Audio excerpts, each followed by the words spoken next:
Alright, so I'm gonna try something a little different. I'm gonna ad-lib this one. Welcome to What If Naofumi Iwatani was a child. Now, you're gonna get the exact same instance. All the other three aren't being changed at all. The only one I'm changing is Naofumi. He's going to be a bit of a jaded child, but you get the point. He's gonna be a kid. A very young. I'm gonna go 5 or 6 years old. Now, when we get to the summoning, everyone sees the other three, and then Naofumi comes in and jaws drop. A child? Oh, that poor thing. He doesn't know what he's in for. And then we get to the audience with the king, and the king is even shocked. He can't really be angry at this child, this innocent child, for being the so-called devil of the shield, even when, well, he has hatred for him. He just can't do it, because little boy, he's done nothing. He's going to actually punch in on this. So, you sent us here to fight your war. Huh. Well, we're not gonna do it for free. There damn well better be compensation, and I'm figuring you can't send us home. So, if there's compensation, I'm down. And that's where everyone just drops their jaw. This child agreed to fight the waves of catastrophe so long as there's compensation. Kid, are you sure about? Yeah, I'm sure about it. And this is where we will fade to the meeting between the heroes. So, you're telling me this is like a game. Well, that explains all the stats and the icon. What do you mean? You're telling me you didn't notice that? That should have been the first thing you saw, Modiyasu. And you noticed this Y, kid? Well, I'll ask you a quick question. Well, who's the Prime Minister? They all answer differently. And then Naofumi asks, how long was the Second Great War? Everyone answers almost exactly the same except for Naofumi. Mine's still going. Their jaws drop. Oh wow, I am so sorry. Don't be. So, what? Are you a soldier? In training. That's why I was so eager to help. I know what to do. I've had training, I've just never actually done it outside of, well, you know, the cradle. I'm sorry, cradle? That's our dive training system. They put children in, well, the cradle, and once they turn of soldiering age, they're let out to soldier. That's horrible. That's my life. I'm glad to be out of the cradle. That's why I'm going to do what I can to help. I can see that. You poor thing. I'm going to go to bed. It's late. Good night, y'all. Good night, Naofumi. All answer. And now we get to the day where the adventurers choose who's to side with. No one goes with Naofumi.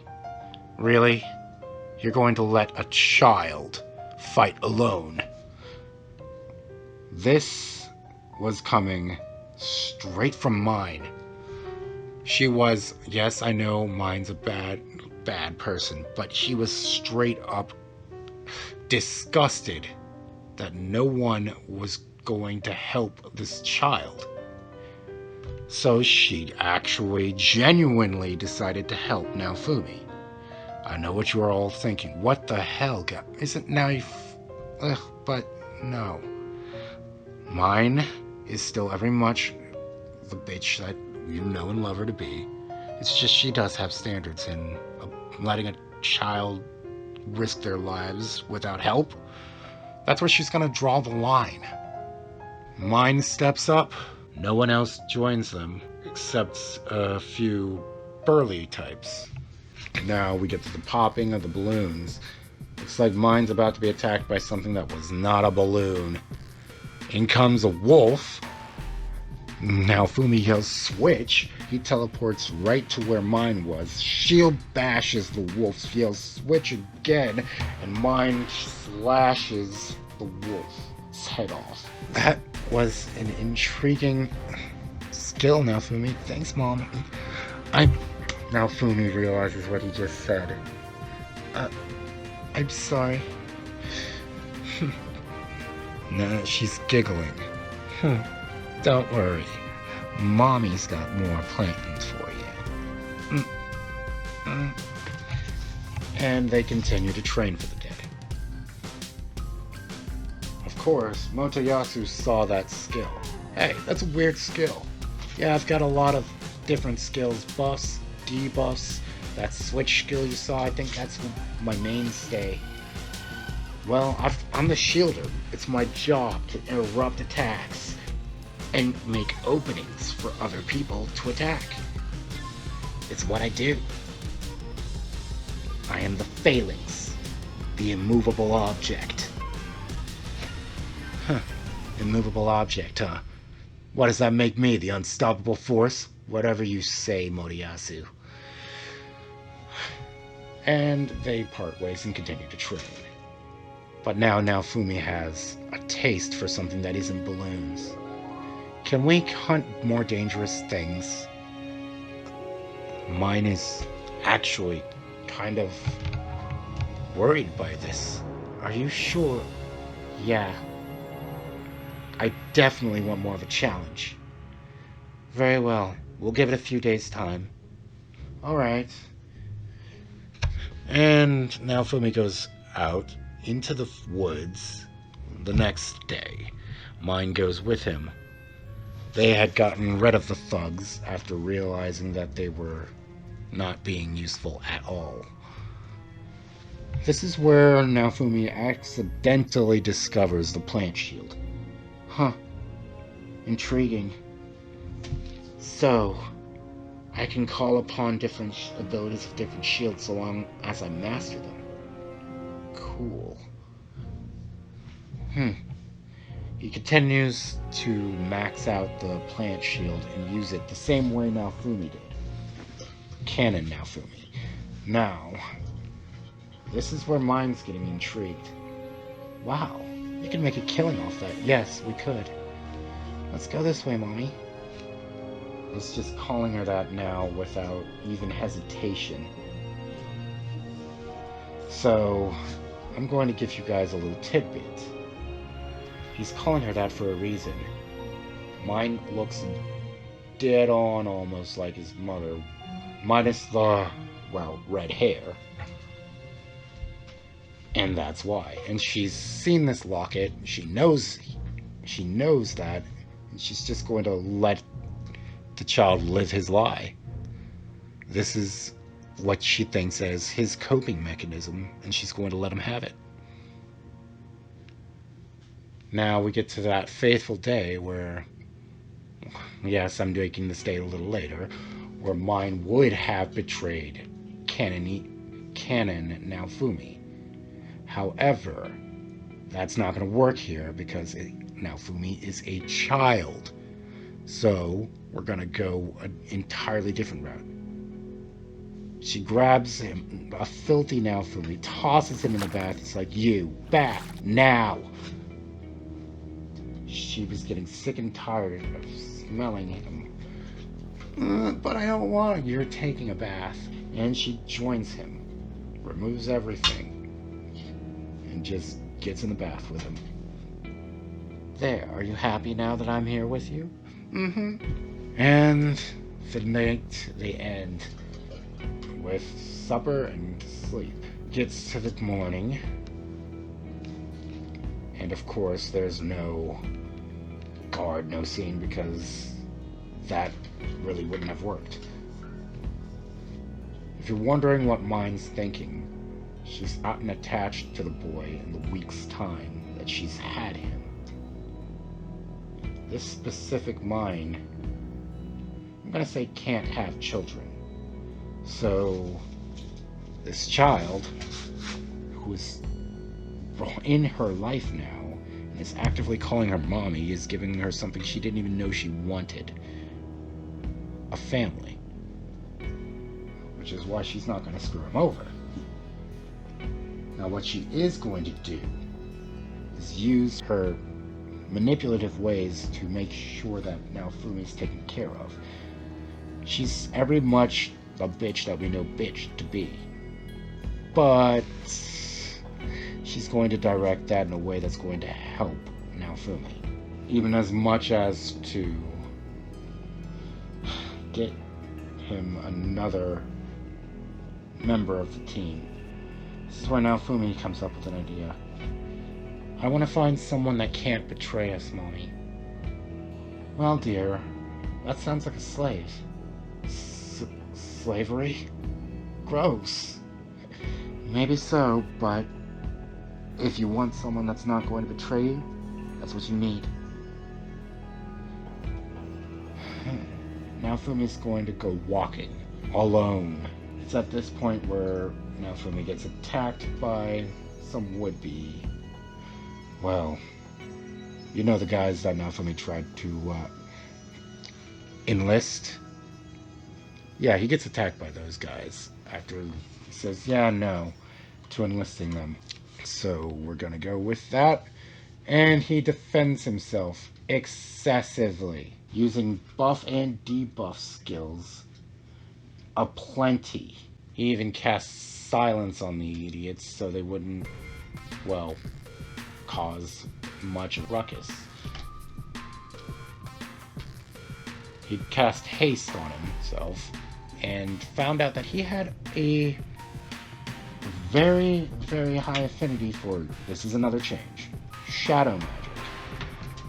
And he's decided to use the shadows to duck in, duck out, and defend himself.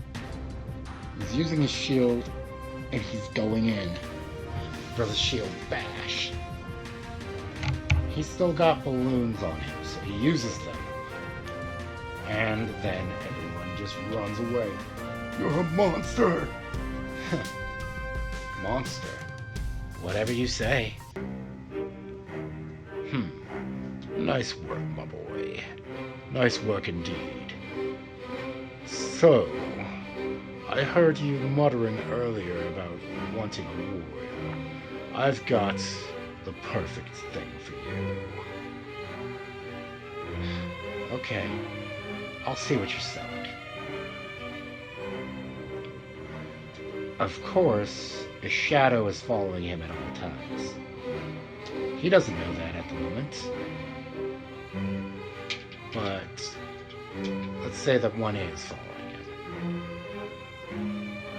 him. You get basic everything that happens. He goes to see the slaves, yada yada. He sees one that he definitely can't afford, even with King's favor. Let's say that the King gave Naofumi double due to his age. And that worked out well for him, but he's not going to buy that thing. He sees Raphtalia and immediately feels pity for her. I want her. Are you sure? She's diseased and sickly. I'll get her cured, but I want her. Very well. The slave press gets made. You know the rest, yada yada. We go on with getting Raphtalia healed quickly. Drink this. It'll help. In the week that he had spent in that world, he had already learned how to craft potions. But he realized that the one he had was basic and at most would make her feel a little better. They need a specialist. Naofumi walks to a specialist and says, "This is my servant. I would like whatever would cure her." Very well.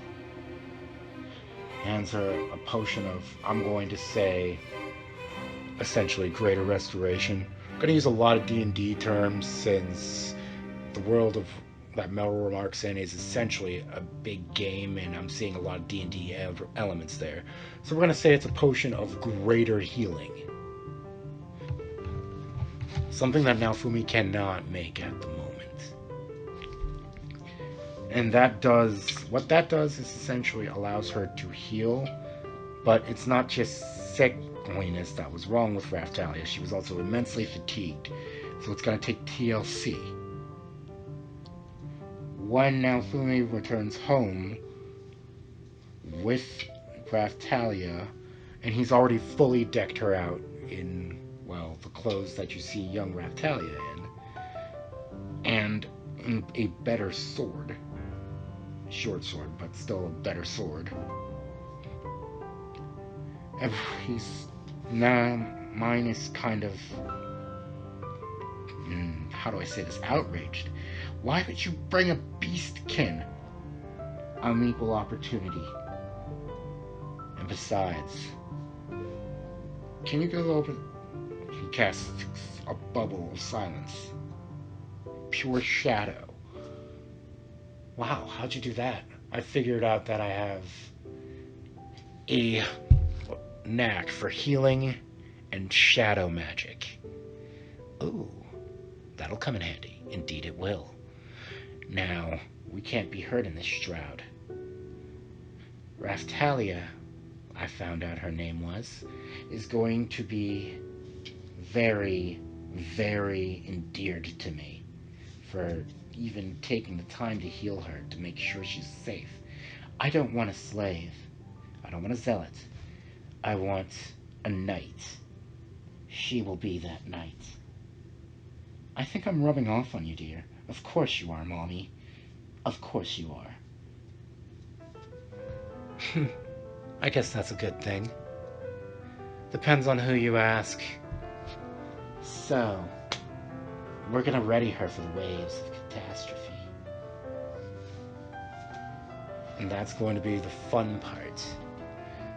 They train and train and train.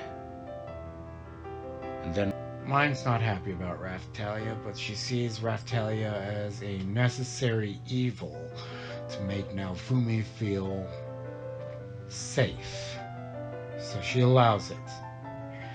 Well, we skip to the time of the first wave, or should I say second wave.